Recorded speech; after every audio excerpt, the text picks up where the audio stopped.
Bismillahirrahmanirrahim. Alhamdulillahirabbil alamin. Shalatu wassalamu ala nabiyyina Muhammadin khatamil anbiya'i wal mursalin wa ala alihi wa ashabihi wa man tabi'ahum bi ihsanin ila yaumiddin, amma ba'du. Alhamdulillah, pagi hari ini kita bisa melanjutkan kajian kita dari pembahasan Tauhid Al-Muyassar. Kita masih di pembahasan beberapa contoh dari kesyirikan. Sebelumnya sudah kita bahas terkait menyembelih untuk selain Allah, yang dipersembahkan kepada selain Allah. Sekarang kita masuk pembahasan tentang nazar. Nazar untuk selain Allah.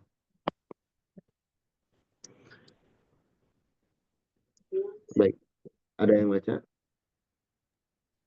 Assalamualaikum. Silakan. An-nadhru li ghairillah. Nazar untuk selain Allah. Ta'rifuhu lugatan al-ilzamu. Nazar makna secara bahasa atau definisi secara bahasa adalah al-ilzam, keharusan atau kewajiban. Syar'an dan makna secara syariat, ilzamul mukallafin nafsihi ta'atun ghairi lazimah. Ta'ziman lil manzuri lahu, yaitu kewajiban seorang mukallaf terhadap dirinya untuk melakukan ketaatan selain yang diwajibkan dan rangka mengagungkan kepada zat yang dia bernazar kepadanya. An-nadhru ibadatun lillahi. Nazar adalah ibadah kepada Allah. I'lam anna an-nadhra ibadatun lillahi wahdahu la tusrafa li ghairillah. Ketahuilah bahwasanya nazar merupakan ibadah kepada Allah semata dan tidak boleh dipalingkan kepada selainnya. Wa man sarafaha li ghairihi faqad asyraka syirkan akbar.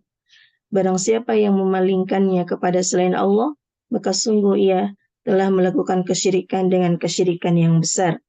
Qala ta'ala, Allah Ta'ala berfirman, yufuna bin nadhri, dan mereka menunaikan nazar. Surat Al-Insan ayat 7. Wa min nadhri li ghairillahi fala yajuz wa man nadhara li ghairillahi fala yajuzu lahu al-wafa'a bih. Dan barang siapa yang bernazar fala yajuzu lahu al-wafa'u bihi. Fala yajuzu lahu al-wafa'u bihi. Barang siapa yang bernazar untuk selain Allah, maka tidak boleh baginya untuk menunaikannya. Baik. Sini nazar. Kadang perkara ini sudah jadi bahasa sehari-hari di tengah-tengah masyarakat, yaitu mengharuskan diri untuk melaksanakan sebuah ketaatan tertentu. Tujuannya mengagungkan. Misalnya dia bernazar akan melakukan apa kalau dia mendapatkan kesuksesan atau terhindar dari musibah. Dia mewajibkan dirinya seperti itu, berjanji ya. Berjanji melakukan sesuatu, dan sesuatu itu ketaatan. Tujuannya lebih mengagungkan kepada yang dinazarkan itu. Ini merupakan ibadah. Makanya tidak boleh dipersembahkan kepada selain Allah. Kalau dia bernadar kepada selain Allah, nggak wajib dipenuhi. Tidak wajib dipenuhi. Dan Kalau kita harus bisa mengukur ya, mengukur diri kita. Kalau eh, diri kita lemah, jangan terlalu banyak nazar. Ya. Kalau kita lemah terhadap sesuatu, jangan terlalu banyak nazar. Kita banyak doa saja agar dimudahkan urusan kita. Nah, kapan nazar itu jadi musyrik? Di sini ada penjelasan. Dilanjutkan. Ya, Ustaz. Mata yakunu nadharu syirikan. Kapan nazar itu menjadi sebuah kesyirikan? Idza alzama al-insanu nafsahu syai'an li ghairillahi ta'dhiman wa taqarruban. Jika seseorang mengharuskan dirinya terhadap sesuatu untuk selain Allah dalam rangka mengagungkan dan mendekatkan diri. Wa min dzalika masalan, dan di antara contohnya yang pertama, ka'an yaqula in syafiyallahu maridi fal qabru Fali qabril wali. fali qabril wali fulani kada minal ghanami awil mali. Seperti seseorang mengatakan, jika Allah menyembuhkanku dari penyakitku ini, maka aku akan mempersembahkan di kuburan wali fulan dari misal kambing atau harta. Yang kedua, anja'ani mauludun Inja'ani. inja'ani mauludun fasa'adbahu lil wali fulanin inda qabri. Jika aku melahirkan itu, Iya, dia punya anak. maka aku akan ya, maka aku akan menyembelih sesuatu untuk wali fulan di sisi kuburannya. Yang ketiga, li fulanil wali awil jinni alayya nazarun an azbahu salasa dhubaih An adbaha salasa an zabai. azbaha salasa dhabaih untuk wali fulan atau jin atasku bernazar menyembelih 3 sembelihan. Ar-Rabi, yang keempat, an-nadharu lil asnam, bernazar untuk berhala. Yang kelima, al-khamis, an-nadharu lisyamsi wal qamar, bernazar untuk matahari dan bulan. Baik, karena ini nazar menjadi syirik. Dan ini tidak akan datang kecuali dari para dukun biasanya. Kalau seorang tidak akan melakukan hal ini kecuali dari bisikan syaitan. Misalnya ada orang yang sakit, dia datang ke seorang yang dianggap kiai atau ustadz atau apa. Biasanya sering diberikan saran untuk ini. Coba kamu bernadar katanya. Kalau sembuh, anu. Nah itu nggak boleh seperti itu ya. Jadi biasanya seperti perkataan, kalau Allah menyembuhkan penyakitku mau menyembelih kambing atau menyembelih ayam atau menyembelih apa untuk kuburan ini atau mau berinfak. Nah, ini saran-saran seperti ini biasanya datang dari para dukun dan kadang dijadikan syarat. Kata dukun tersebut, kalau kamu mau ini, coba kamu bernadar ini. Itu sudah terkumpul padanya beberapa kesalahan ya. Dia datang kepada dukun. Kemudian dia bernadar dengan nadar yang salah. Maka hal ini tidak akan dilakukan oleh orang-orang yang bertauhid. Dan biasanya ya hal-hal ini tuh muncul dari bisikan syaitan atau tadi lewat dukun-dukun. Ya. Baik, di sini cukup jelas ya. Eh, apa namanya contohnya? Misalnya kalau Allah menyembuhkan penyakit, mau menyembelih apa di kuburan, kalau punya anak, dan selainnya. Kalau sukses, kalau eh, terhindar dari musibah, dan selainnya. Maka hal ini tidak boleh dilakukan. Ya.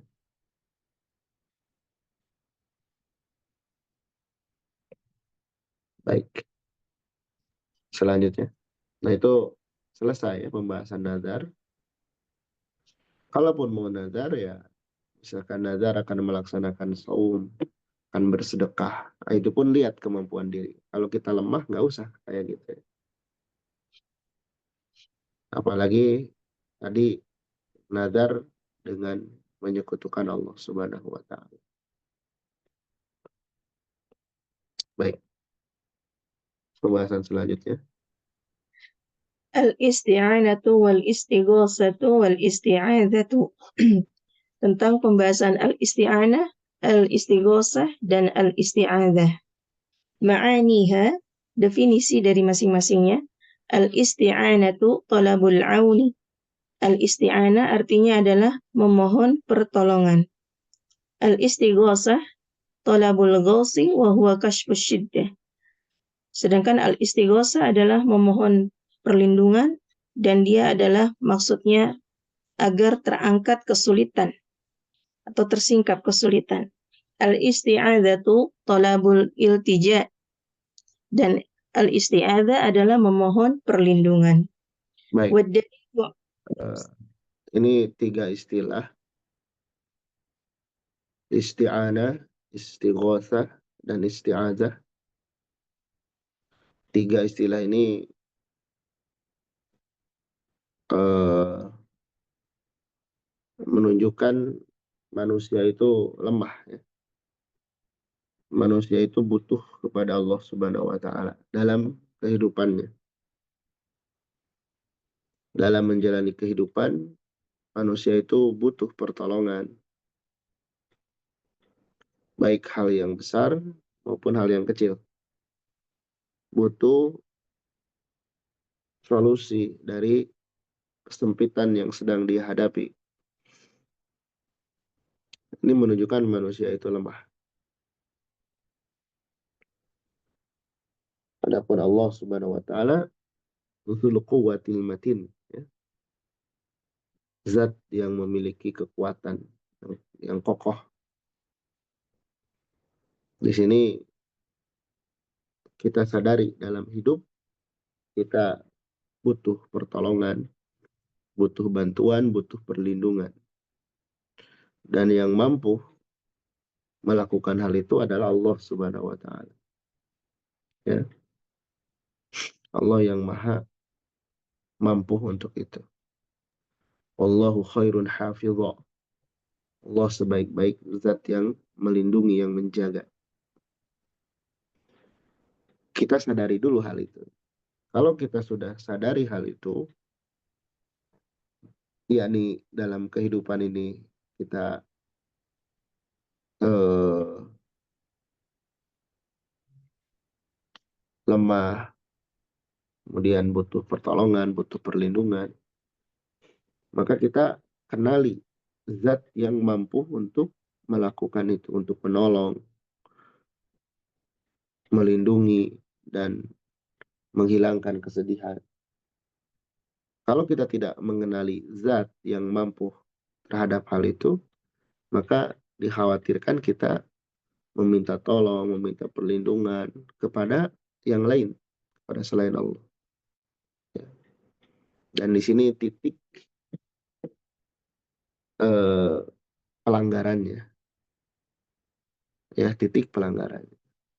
Kadang manusia itu kalau terhadap sesama manusia yang memiliki kekuatan, baik dari sisi harta dan selainnya. Misalnya kita butuh bantuan. Kadang benak kita langsung connect. Wah, ingat si Pulan atau Pulana. Nah itu wajar, wajar. Tapi seorang muslim itu hendaklah yang pertama dia ingat mintai pertolongan, perlindungan itu Allah dulu. Baru kemudian mencari sebab dari makhluknya yang masih hidup dan mampu. Kenapa orang minta tolong kepada jin, kepada dukun dan selainnya? Karena pada hakikatnya dia tidak percaya dengan kemahakuasaan Allah. Dia tidak beradab kepada Allah. Maka hendaklah 3 perkara ini isti'anah. Isti'anah itu tolabul aun, minta tolong. Istighosah, minta tolong juga tapi dalam keadaan eh, sangat sulit, ya. Minta agar kesulitan tersebut tersingkap, hilang. Kondisi lagi kepepet misalnya. Dan isti'adzah, minta perlindungan. Nah ini hendaklah kepada Allah Subhanahu wa taala. Contoh kecil ya, kita atau di tengah masyarakat isti'adzah ini hanya dikenal ketika mau membaca Al-Quran saja. Ucapan a'udzubillahi minasyaitonirrajim. Mungkin sebagian muslim atau kebanyakan muslim menganggap isti'adzah ini hanya berlaku sebelum membaca Al-Quran. Padahal isti'adzah ini, thalabul iltija, ini berlaku di setiap keadaan kita. Kita minta perlindungan kepada Allah dari keburukan syaitan, dari keburukan diri kita. Nah ini perlu kita lakukan di banyak waktu kita. Bukan hanya ketika membaca Al-Quran saja. Ya. Dan karena hidup ini ujian, dengan berbagai macam jenisnya, dan kita ini lemah, maka kita perlu zat yang menguatkan. Jangankan kita ya, para nabi saja, para nabi alaihi wassalatu wassalam. Di beberapa ayat Allah sebutkan wa ayyadnahu bi ruhil qudus. Kami kuatkan dengan Rohul Kudus. Rohul Kudus itu maknanya malaikat, maknanya keimanan, maknanya Alkitab. Ya, jadi kuatkan hatinya. Kita pun sama. Memohon kepada Allah Subhanahu wa taala agar dikuatkan hati kita dalam menghadapi ujian-ujian dalam kehidupan ini. Baik, selanjutnya. طيب أستاذ. والدليل على أن هذه الأمور الثلاثة عبادة, dan dalil bahwasanya perkara yang 3 ini adalah ibadah. Yang pertama al-isti'anah, qauluhu ta'ala iyyaka na'budu wa iyyaka nasta'in, surat Al-Fatihah ayat 5. Yang kedua al-istighosah, qauluhu ta'ala ittastaghitsuna rabbakum fastajaba lakum, surat Al-Anfal ayat 9. Jika kalian beristighosah kepada Rabb kalian, maka ia akan mengijabah kalian. Yang ketiga al-isti'adzah, qauluhu ta'ala qul a'udzu birabbin nas, surat An-Nas ayat yang pertama. Baik. Nah ini dalil tentang ketiga perkara, yakni isti'anah, istighosah, dan isti'adzah harus dipersembahkan kepada Allah karena merupakan ibadah.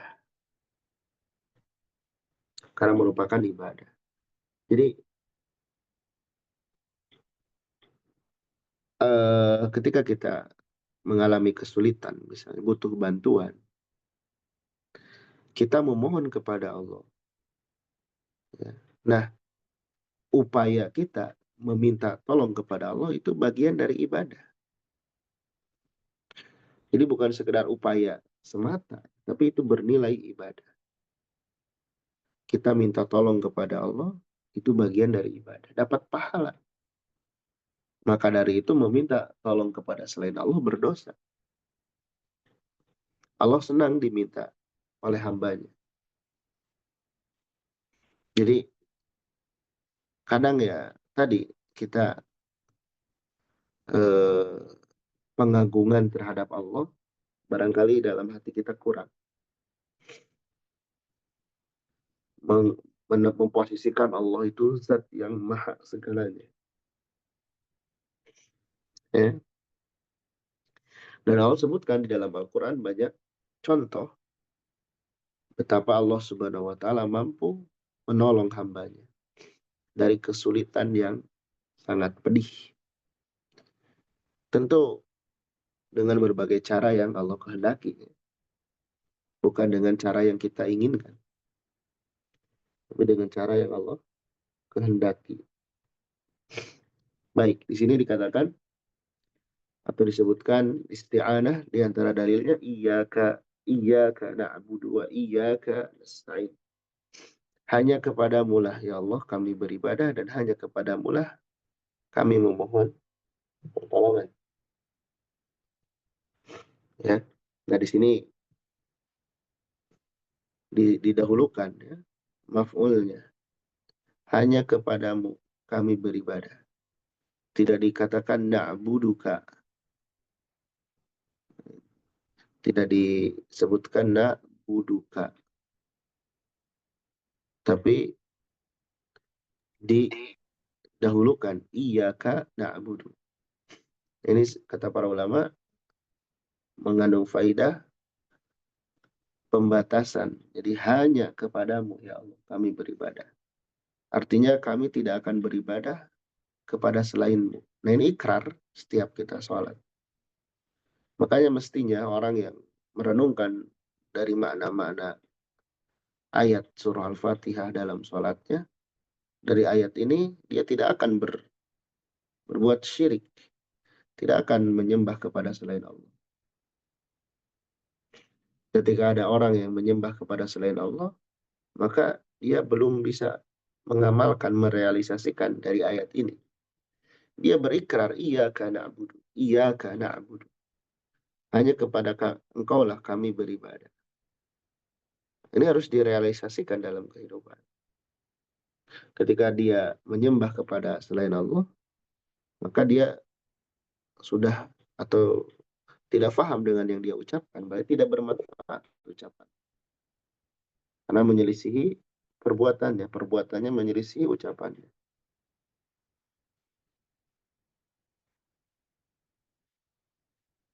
Ya, nah ini pentingnya apa namanya menjelaskan kembali eh, kepada masyarakat tentang makna atau tafsir surah Al-Fatihah agar faham terkait hal-hal yang dasar dalam agama. Di sini juga disebutkan wa iyyaka nasta'in hanya kepadamu lah kami memohon pertolongan. Nah, di sini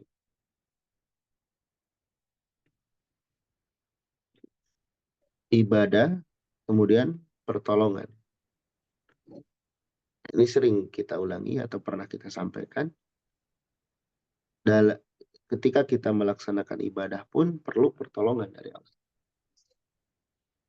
Jadi, ya Allah tolong kami agar bisa melakukan ibadah kepadamu. Tolong kami agar bisa menghadapi kehidupan ini. Jadi dalam kehidupan ini, baik kehidupan biasa, muamalah dan selainnya kita butuh adanya pertolongan, kemudahan dari Allah. Begitupun dalam ibadah, kita ingin bisa istiqomah dalam ketaatan, minta tolong kepada Allah agar diberikan istiqomah. Jangan pede ya, saya udah sholat, sudah 5 waktu, sudah berhijab, sudah rajin baca Al-Quran, infak, dan sedekah, dan selainnya. Terus tidak pernah lagi minta tolong kepada Allah. Nah, ini hati-hati, nanti terkena ujub. Ya. Jangan biarkan diri kita membuka pintu itu. Tutup rapat-rapat pintu itu dengan menyandarkan pertolongan kepada Allah. Sehingga apa nanti faidahnya? Ketika kita mampu melaksanakan banyak ibadah, kita akan bersyukur karena Allah menolong kita. Ketika kita sukses dunia, kita pun akan menganggap ini semata-mata pertolongan dari Allah Subhanahu wa taala. Itu makna-makna yang perlu direnungkan dalam kehidupan. Makna-makna yang perlu direnungkan dalam kehidupan. Baik. Kemudian istighosah, yaitu dalilnya, ingatlah ketika kamu meminta tolong kepada Rob kalian, maka Allah pun mengabulkan untuk kalian. Jadi ketika kondisi sulit, ya, misalkan kondisi perang dan lain sebagainya, kondisi sangat kepepet, terhimpit, minta tolonglah kepada Allah. Dan ini banyak ya, kisah-kisah. Seperti orang-orang musyrikin, ketika mereka terombang-ambing di lautan, terkena ombak badai. Saat itu mereka tahu sedang kondisi sulit. Dan mereka melihat patung-patung yang mereka bawa itu nggak bisa menyelamatkan mereka. Karena dulu kaum musyrikin kalau mau safar itu selalu bawa patung. Khusus termasuk ketika perjalanan laut. Ketika mereka tahu patung itu nggak bisa ngapa-ngapain, mereka buang tengah lautan. Dan mereka mohon kepada Allah. Allah perkenankan. Cuman sayangnya mereka ketika kembali ke daratan, atau ketika selamat di daratan, mereka kembali menyekutukan Allah Subhanahu wa taala. Artinya, kalaulah orang-orang musyrik ditolong oleh Allah karena mereka bergantung kepada Allah dengan murni, apalagi orang-orang beriman. Apalagi orang-orang beriman. Sesulit apapun kondisi kita, ingat Allah dulu. Setelah itu baru berpikir gimana cara sebabnya untuk terlepas dari kesulitan itu. Jadi ini hati yang menjadi kekuatannya. Karena kalau hati kita lemah, kita akan lupa pada Allah Subhanahu wa taala. Di sana syaitan masuk sehingga kita bergantung kepada makhluk. Dan saat itu semakin hancurlah diri kita. Semakin hancur diri kita. Karena kita bergantung kepada sesuatu yang lemah. Seperti laba-laba yang sarangnya itu tidak bisa melindungi dia dari panas, dari hujan. Tidak bisa dijadikan perlindungan. Baik. Kemudian isti'adzah, mohon perlindungan. Sini dalilnya qul a'udzu birabbin nas.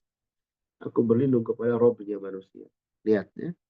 Yang kita mintai perlindungan adalah Rabbnya manusia. Kalau kita saja misalnya punya saudara jenderal, pejabat, presiden atau raja, kita merasa tenang berlindung dengannya. Ini zat yang kita minta perlindungan, ini Robnya manusia, Robnya seluruh manusia. Artinya kita harus lebih tenang lagi berarti. Karena yang kita minta perlindungan ini bukan hanya manusia biasa, tapi Robnya manusia. Nah, ini hadirkan makna-makna seperti ini, pengagungan-pengagungan seperti ini, agar dalam hidup ini kita betul-betul ta'aluk, keterkaitan, keterikatan hati kita dengan Allah ini kuat. Itu ciri seorang mukmin, muslim. Kuat keterkaitan hatinya dengan penciptanya. Selalu ingat kepada Allah Subhanahu wa taala.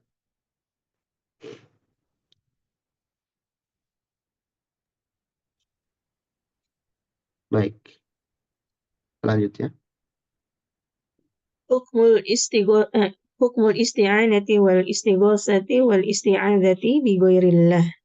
Hukum beristi'anah, istighosa dan beristi'adzah dengan selain Allah. Tangqasimu ila qismain. Terbagi menjadi dua. Al-awwal jaizah. Yang pertama hukumnya boleh. Idza tawaffaratis syurutu wa hiya arba'ah. Jika terpenuhi syarat-syaratnya dan syaratnya ada 4. Al-awwal syartani muta'alliqani bi amril matlubi al-isti'anati wal istighosati wal isti'adzati bih. Yang pertama, dua syarat yang terkait dengan perkara yang diminta dalam beristi'anah, beristighosah, dan beristi'adzah dengannya. Alla yakuna min khasaisillah. Yang pertama, tidak boleh dengan sesuatu yang menjadi kekhususan bagi Allah. Asani, yang kedua, ayyakunal makhluqu qadiran alaih. Yang kedua, perkara yang diminta kepada makhluk dan dia mampu atasnya. Yang B, syartani muta'alliqani biman istu'idhu aw istu'inu aw istughisu bih. Dua syarat yang terkait dengan siapa isti'adzah, isti'anah, dan istighosah itu ditujukan. Yang pertama, ayyakuna hayyan. Hendaklah makhluk yang diminta dalam keadaan hidup. Yang kedua, ayyakuna hadiran. Dan hendaklah dia hadir, ada di hadapan. Asani, hukum yang kedua, beristi'anah, beristighosa, dan beristi'adzah kepada selain Allah, hukumnya syirik. Idza takhallafa ahadu syurutil sabiqah. Jika tidak ada atau berbeda salah satu dari syarat-syarat yang telah disebutkan tadi. Baik. Di sini ada pembahasan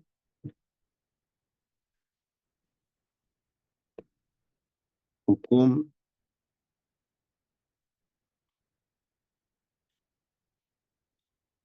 isti'anah, istighosa, dan isti'adah kepada selain Allah.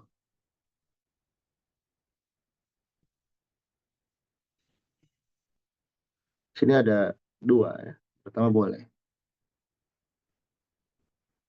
Yang kedua ini tidak boleh. Bahkan bisa jadi syirik.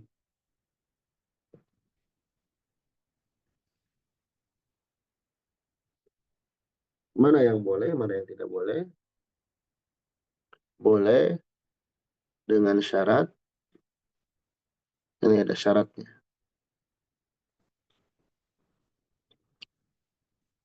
Syaratnya ini terkait dua hal. Pertama dengan urusan itu. Yang kedua dengan yang dimintanya.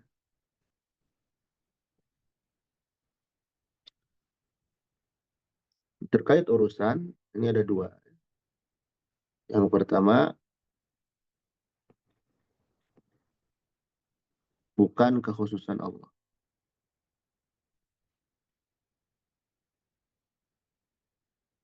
Seperti apa?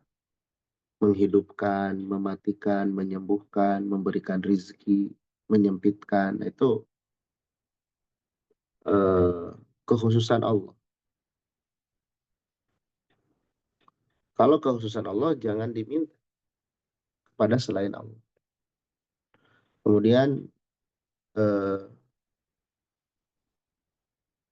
apa namanya? Yang kedua, mampu mampu mewujudkannya. Itu mampu diwujudkan.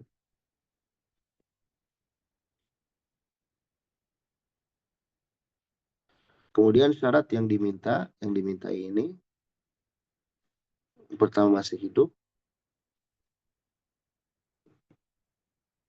yang kedua hadir. Hadir ini bisa di hadapan, ada di hadapan kita, atau bisa mewakilkan.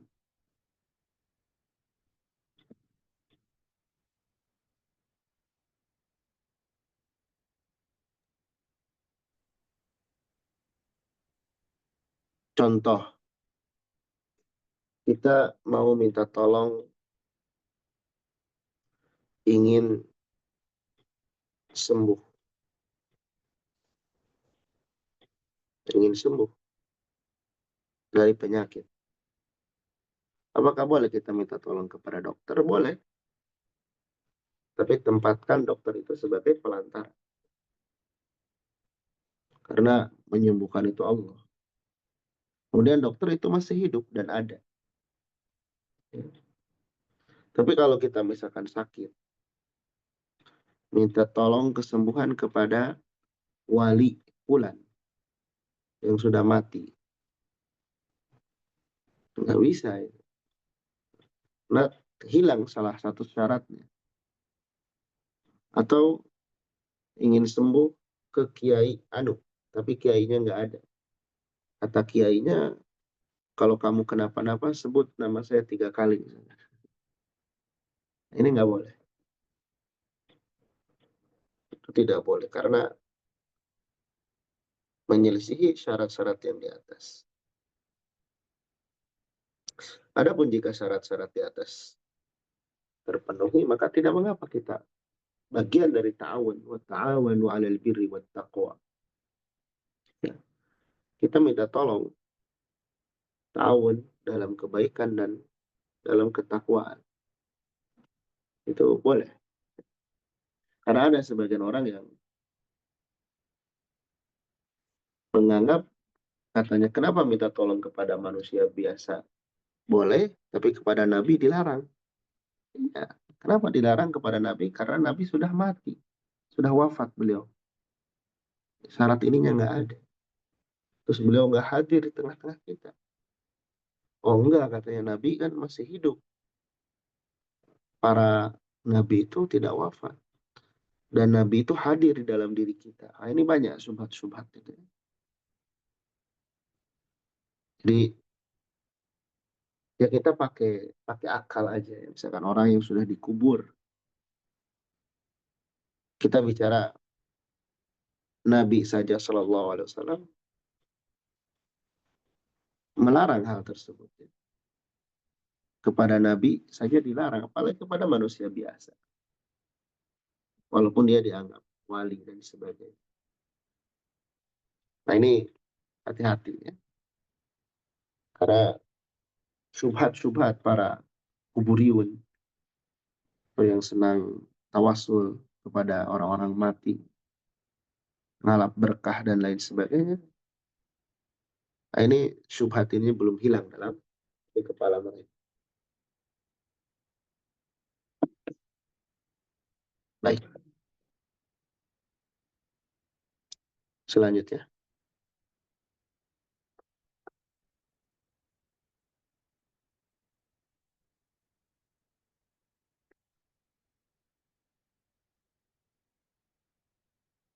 Silakan. Bu. Iya, Ustaz. Asy-syafa'ah. Ta'rifuha, syafaat definisinya, lugatan, Masdar min syafa'a yashfa'u syafa'atan idza ja'ala syai'un itsnain. Secara bahasa makna syafaat masdar dari kata syafa'ah yashfa'u syafa'atan. Jika menjadikan sesuatu itu menjadi dua. Wasyaf'u diddul witri. Dan asyaf'u atau genap itu lawan dari ganjil. Istilahan at-tawassutu li ghairi bijalbi manfaatin au daf'i mudharatin. Secara istilah adalah perantara kepada seseorang dalam rangka menarik manfaat atau menolak mudarat. Lanjut, Ustaz. Lanjut. Aqsamu syafa'ah dan pembagian dari syafaat. Al-awwal syafa'atun manfiyatun. Syafaat yang dilarang. Yang kedua syafa'atun musbattah. Syafaat yang dibolehkan atau ditetapkan. Asy-syafa'atul manfiyah dan syafaat yang terlarang. Ta'rifuha definisinya. Allati tatlubu min ghairillahi fima la yaqdiru alaihi illallah. Adalah permohonan kepada selain Allah pada perkara-perkara yang tidak dimampui kecuali hal itu dimampui oleh Allah. Daliluha, dalilnya, qauluhu ta'ala, ya ayyuhalladzina amanu anfiqu mimma razaqnakum min qabli an ya'tiya yawmun la bay'un fihi wala khullatun wala syafa'ah wal kafiruna humudz zalimun. Surat Al-Baqarah ayat 254. Yaitu firman Allah Ta'ala, wahai orang-orang yang beriman, berinfaklah dengan apa-apa yang telah kami rizkikan kepada kalian sebelum datang hari di mana tidak ada jual beli, tidak ada persahabatan, pertemanan, dan tidak ada syafaat. Dan orang-orang yang kafir, mereka adalah orang-orang yang zalim. Syafaatul musbattah dan syafaat yang dibolehkan ditetapkan adalah ta'rifuha, definisinya, hiyallati tatlubu minallah.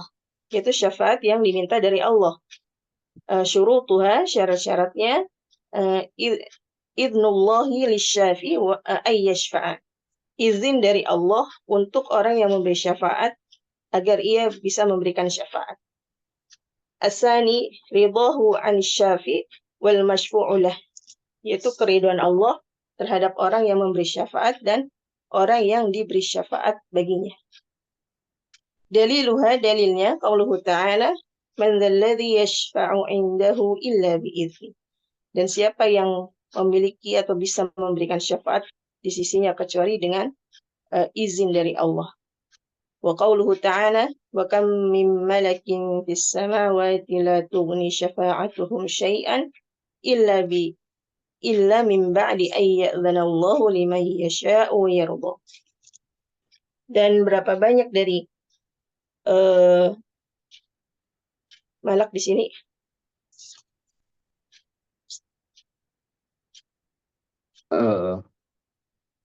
Malaikat.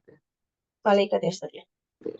Dan berapa banyak dari malaikat di langit yang tidak bisa memberikan syafaat sesuatu pun kecuali setelah mendapat izin dari Allah kepada siapa yang dia kehendaki dan dia ridhoi. Surat An-Najm ayat 26. Lanjut, Ustaz. Lanjut.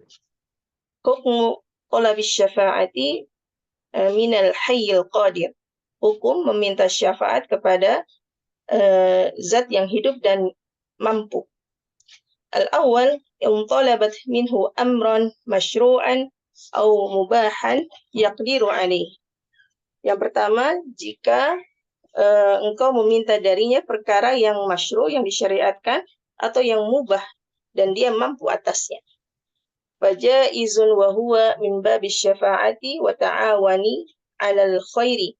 Dan hukumnya boleh karena dia termasuk bab dari memberikan pertolongan atau saling tolong-menolong dalam hal kebaikan.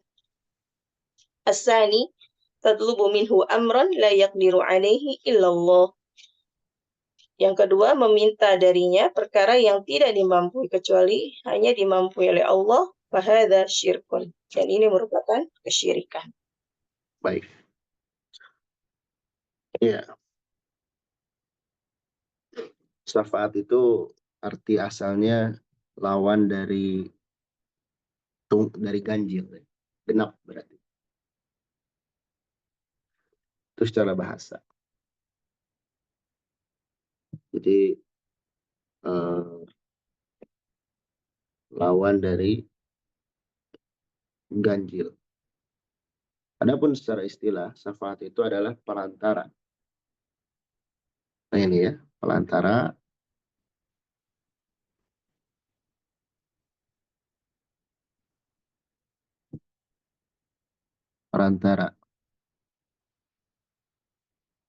untuk memberi manfaat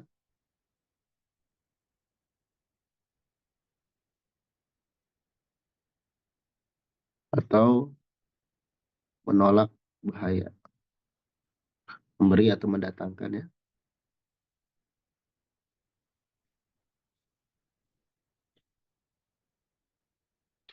Misalnya kita ingin sesuatu, terus kita bilang ke orang lain, tolong kabulkan ini. Karena kita tidak mampu. Lalu orang tersebut membantu kita untuk mewujudkannya. Ini syafaat. Syafaat itu pembelaan, pertolongan.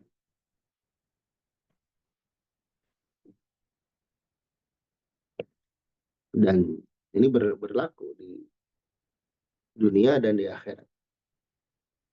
Hanya saja nanti di akhirat syafaat ini yang sangat kita butuhkan sekali.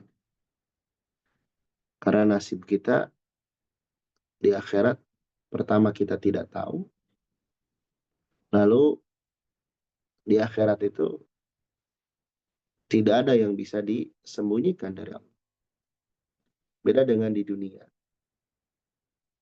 Di dunia itu orang masih bisa melakukan makar, memutar balikan fakta. Di akhirat nggak bisa. Dan di akhirat nanti tidak ada zat yang bisa menolong selain Allah.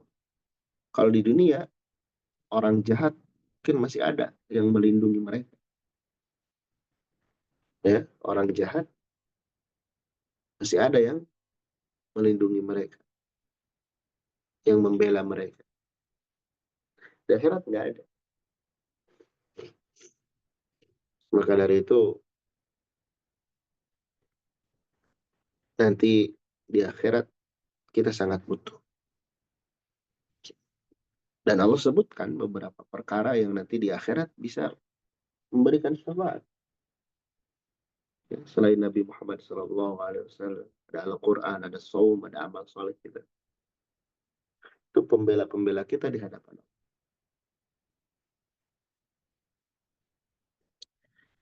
Nah, di sini dikatakan syafaat itu ada yang manfiyah, ada musbatah.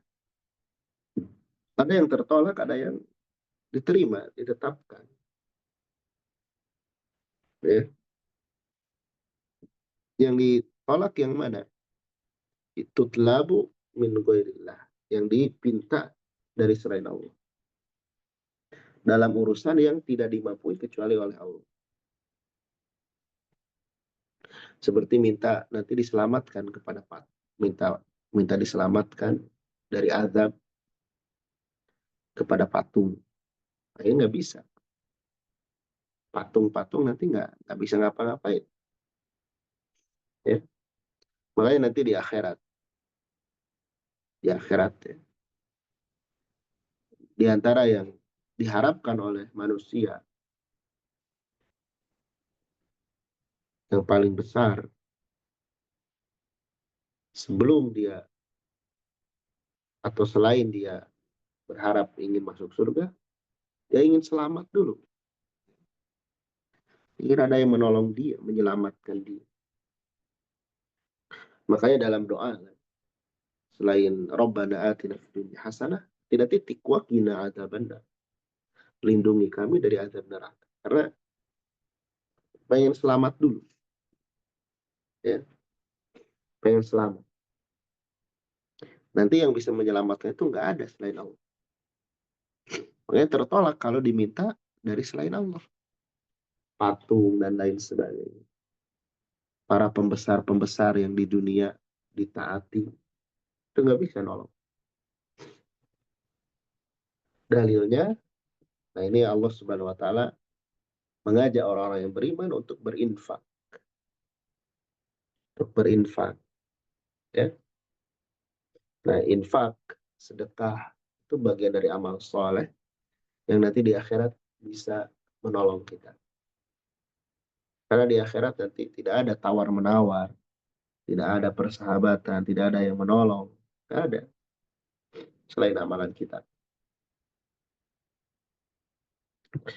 Kemudian ada syafaat yang ditetapkan, yang diterima, yaitu yang diminta dari Allah. Kita minta kepada Allah. Itu pun ada syaratnya. Syaratnya apa?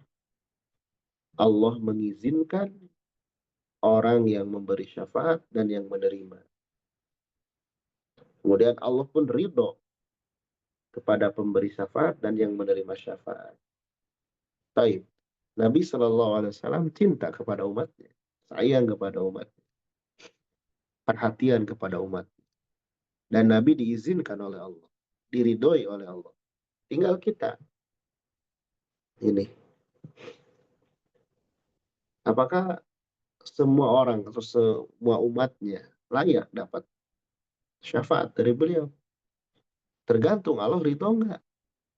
Kalau Allah ridho, maka akan dapat. Kalau Allah nggak ridho, nggak bisa. Dan yang layak atau yang diridhoi oleh Allah dari penerima syafaat adalah muwahhidin, al-muwahhidun, orang-orang yang bertauhid. Jadi Nabi ingin menyelamatkan umatnya seluruhnya. Tapi ternyata sebagian umatnya melakukan hal-hal yang dilarang. Allah nggak ridho kepada mereka, maka nggak layak.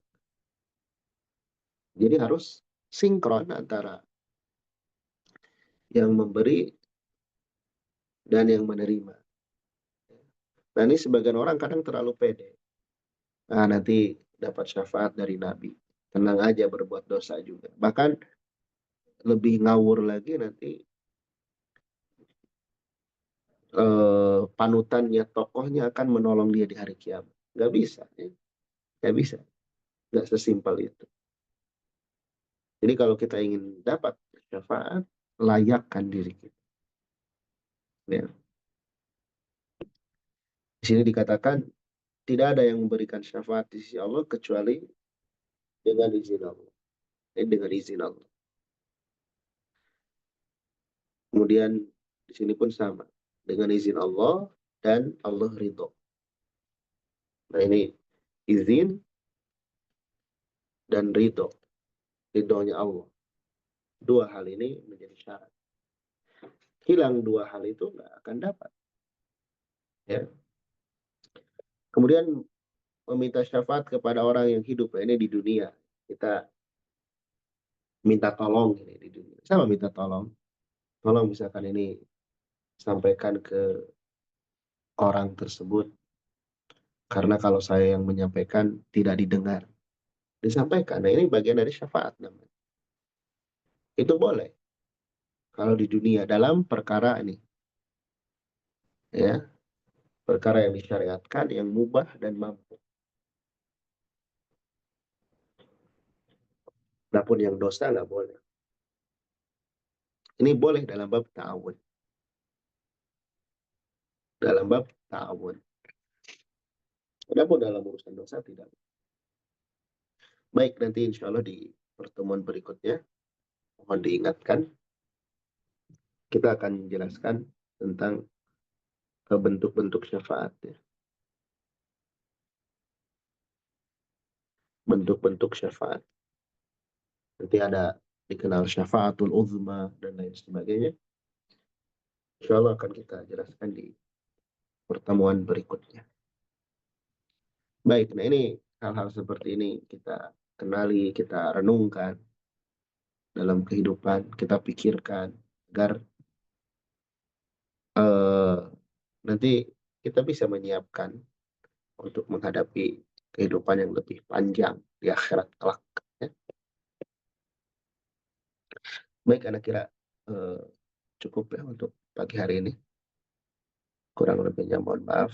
Semoga yang sedikit ini bermanfaat, terkhusus bagi yang menyimak, yang menyampaikan, dan yang mempersiapkan, dan menambah keimanan kita. Karena tauhid itu harus terus dikaji. Ya. Walaupun kita sudah paham dan walaupun kita menganggap wah, tauhid isinya itu aja. Tapi betapa banyak orang yang melenceng karena dia menyepelekan akidah, menyimpang, dan ini berbahaya bagi diri kita. Baik, demikian. Alhamdulillah rabbil alamin. Subhanakallah wa bihamdik. Asyhadu an la ilaha illa anta, astaghfiruka